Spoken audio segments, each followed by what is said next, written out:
Ani Bonjour. Greetings. My name is Dawn Moneyhan. I am an author, a teacher, and a spiritual leader, a healer. I'm also a tribal elder of the Little River Band of Ottawa Indians. And I am recording this video today because I am also disabled. So I'm struggling to get out to the meetings and to be out and appear in person to speak to all of you. Today, I would like to address city officials, county officials, state officials, all of our elected officials here in Wisconsin and everywhere else in the country. What are you doing? We need to have a talk about the data centers. I have attended online so many hearings. I have testified at hearings. I have listened to town halls. I have studied the data myself as other people are speaking about their experiences with the data centers that are moved in next to their property. And my first question to all of you is, what are we doing? This is a new attempt at an industrial revolution. I recognize this as a tribal elder. My people have been through this before. I see clearly what's happening, even if you don't. And I feel the need to add something to the conversation that I am not hearing said anywhere at any of these meetings that I have so far attended. Um, there would be no America without our tribes, without Native American history, culture, and people. This land was once pure while people were living on it. And that all changed when colonization came to North America. Most of you who are listening to this video, I'm referring to your ancestors. I'm not going to get into debates about how they came here, why they came here, when they came here. This is about what they did once they got here. Instead of listening to our indigenous tribes, our peoples that have lived here for over 100,000 years, there was a need to destroy and commit genocide against all of our Native American peoples. And our country seems to be very unclear about what prompted that genocide. So I'm here to give you that information and share that with you. In one word, capitalism. It's exactly what we are dealing with right now, industrial revolution. That is the primary reason behind the genocide of Native Americans in North America and our First Nations in Canada.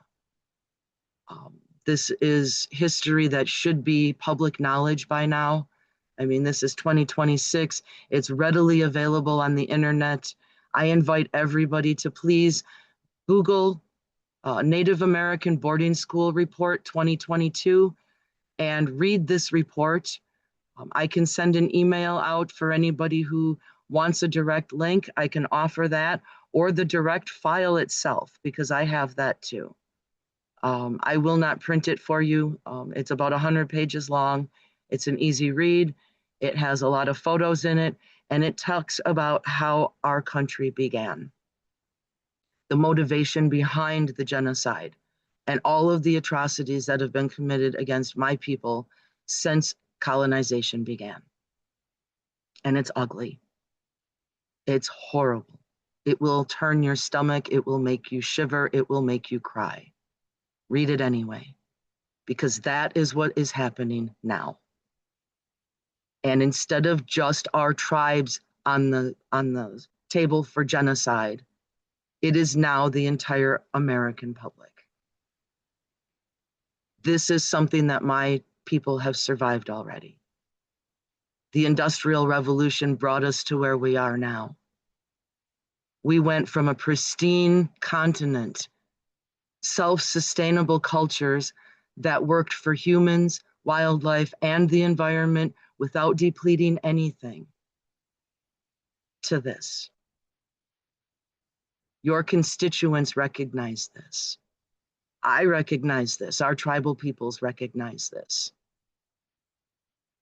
But based on your reactions as government, as elected officials, I question whether you realize this and how much that matters to you. How much do your constituents matter to you? How much do your families matter to you? Because nobody is going to escape the effects that these are going to have on all life on planet Earth. There were protections, regulations, and an entire movement started from the 60s and 70s because of the first industrial revolution here in North America. Those things were not just spontaneous reactions to nothing. We've done this before. It was less modern, but it was the same thing.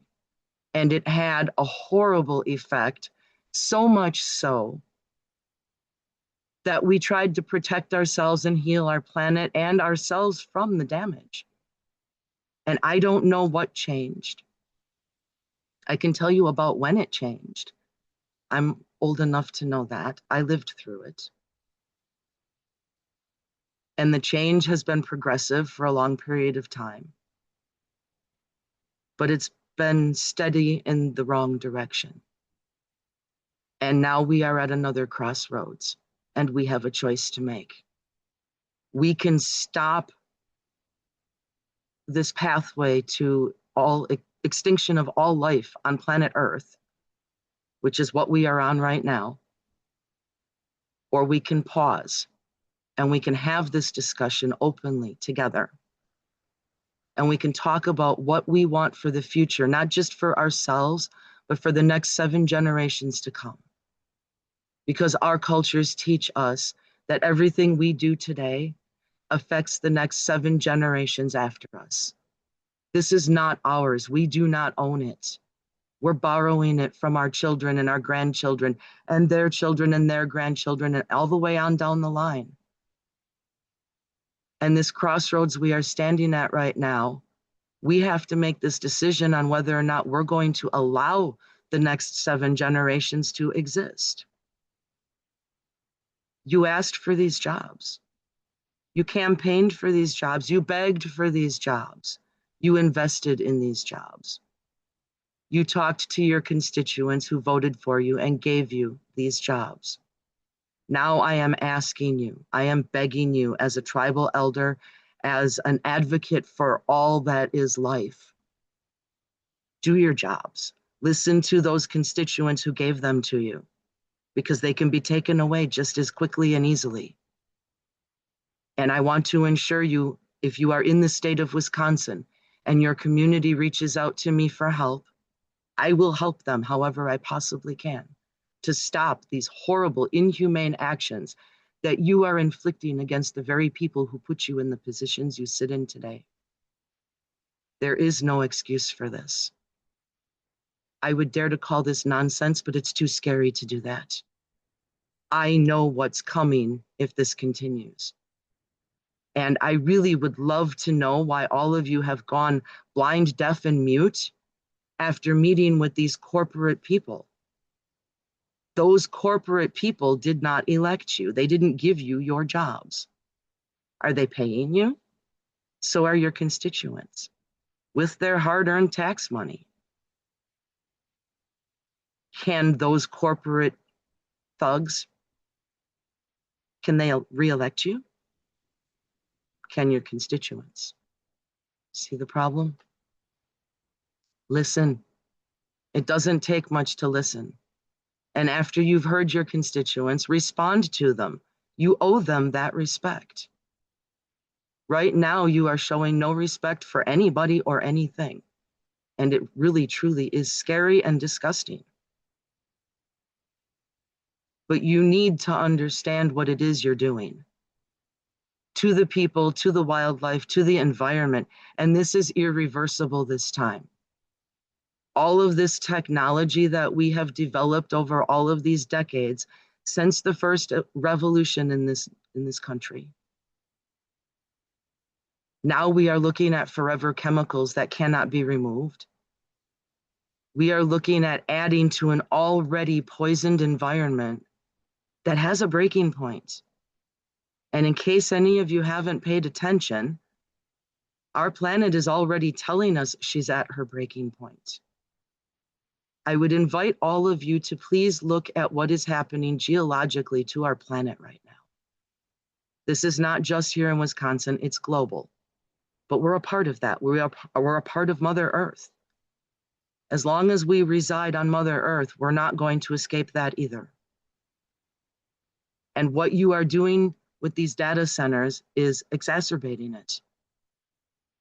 You don't have to believe in science and climate crisis, but that doesn't make it untrue and it doesn't stop it from happening.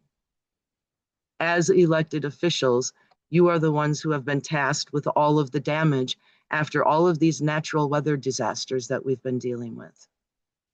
And you can't deny that they are getting more frequent and strengthening in nature, no matter what they are, from just a regular thunderstorm to a tornado to a flood.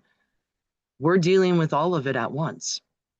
And we're dealing with it every week, every other week. And it's stressful. Wouldn't it be nice to ease off of some of that? Well, we can. Stop adding to it.